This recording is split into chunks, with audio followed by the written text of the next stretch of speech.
Lexojmë disa komente për të krijuar një përshtypje sado të vogël se si gjeste të tilla perceptohen nga qytetarët. Ja dhe kopja e shëmtuar e një gjermaneje, thot një qytetar, bën show me imitime, është një koment tjetër. Kalojmë te fotoja tjetër. Nuk funksionon në parlamentin shqiptar kjo lojë, ata bërtasin e zien sa që fëmia zgjohet i trembur disa herë. E ka kopjuar kjo këtë ardhje me fëmijën nga një deputete e jashtme. Edhe një deputet pa mandat, PS me një deputet më shumë, thot një komentues tjetër. Bëjnë ndonjë veprim që se ka bërë njeri. Këto janë aktor telenovelar, se edhe ky Milet vdes fare për luk çorbe, thot një tjetër qytetar.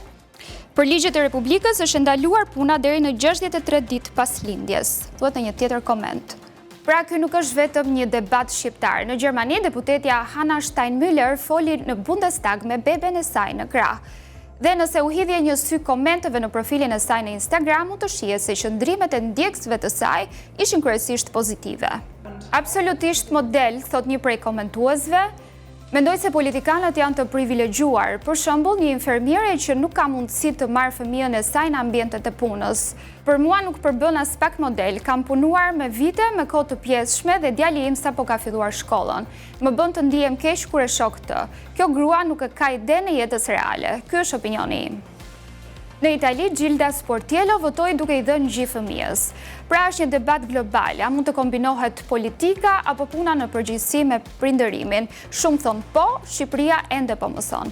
Por përpos akuzave për mungesë autenticiteti, këto janë qëndrime të mbajtura kryesisht nga gra feministe, të cilat kanë qëllim që të ndërgjegjësojnë se vajzat e gratë nuk kanë kurse si pse të penalizohen sepse janë vajza, gra apo nëna.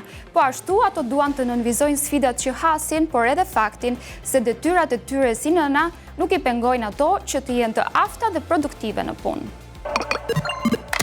Tetori është muaji i ndërgjegjësimit për kancerin e gjirit dhe si ministre që është, pra krijuesit e saj kanë zgjedhur që ajo të jetë e gjinisë femërore dhe mbajmë këtu parasysh që kryeministri Rama është kujdesur gjithmonë që të jetë okay me kuotat e barazisë gjinore, i takonte që të ndante një mesazh për gratë dhe vajzat. Por vëmendjen nuk e mori mesazhin diellës sesa fakti që ministrja kishte 6 gishta. Dhe nëse kërkon në Google ose pyet ChatGPT se si mund të dallojmë nëse një foto është gjeneruar me inteligjencë artificiale, përgjigjja e parë që do të marrësh është shiko për anomali fizike, sidomos kur bëhet fjalë për njerëzit. Pra, gishta tepër, gishta mangët, gishta të shkrirë me njëri tjetrin, flokë që miksohen me backgroundin dhe gjëra të tilla si këto. Deri diku mund të quhet normale, pra që diella të ketë 6 gishta, sepse është e gjeneruar nga inteligjenca artificiale. Por ky fakt gjithsesi nuk i ndali debatet, nëse diella nuk mund të menaxhojë dot gishtat e saj. Si do t'i menaxhoj prokurimet publike. Gjithsesi, ministres son virtuale ju desh të shkonte në profilin e saj në Facebook dhe ta kroponte foton për të shpëtuar nga memet. Nga inteligjenca artificiale shqiptare tek inteligjenca artificiale amerikane. Një video e publikuar nga presidenti Donald Trump në rrjetin e tij Truth Social është bërë shkak për debate në SBA, por edhe në rrjet, raciste, e pavërtet dhe drejtuar kundër demokratëve. And if we look, guys, there's no way to sugarcoat it. Nobody likes Democrats anymore. We have no voters left because of all of our woke trans bullshit. Not even black people want to vote for us anymore. Even Latinos hate us. So we need new voters.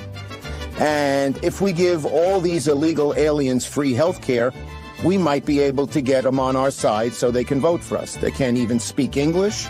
So Dihet tashmë se presidentit i pëlqen shpesh që të postojë në rrjetet e tij ato që quhen deepfakes, pra video sintetike të prodhuara nga inteligjenca artificiale. Në video shfaqen 2 demokrat, lideri i pakicës në dhomën e përfaqësuesve Hakeem Jeffries, me një kapele në kokë dhe një palë mustaqe, si dhe udhëheqësi i pakicës në Senat, Chuck Schumer, të cilit i është vendosur një zë që nuk është i tij. Jeffries dhe Schumer patën një takim me Trump vetëm disa orë përpara se të postojë videoja. Trump mund të thot art, demokratët sigurisht dezinformim, unë do të thoja TikTok remix versioni politik. Ndërsa sa i përket termit woke që përdoret në video, kryesisht përkthehet që t'jesh i vetëdijshëm për padrejtësitë në shoqëri.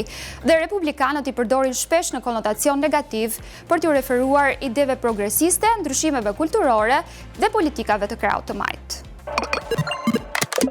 Edhe kur nuk përdor inteligjencën artificiale, Trump mund të shkaktojë të qeshura edhe live. Netanyahu detyrua ta korrigjonte për mënyrën se si shqiptohen marrëveshjet e Abrahamit, por duke ju referuar hebraisht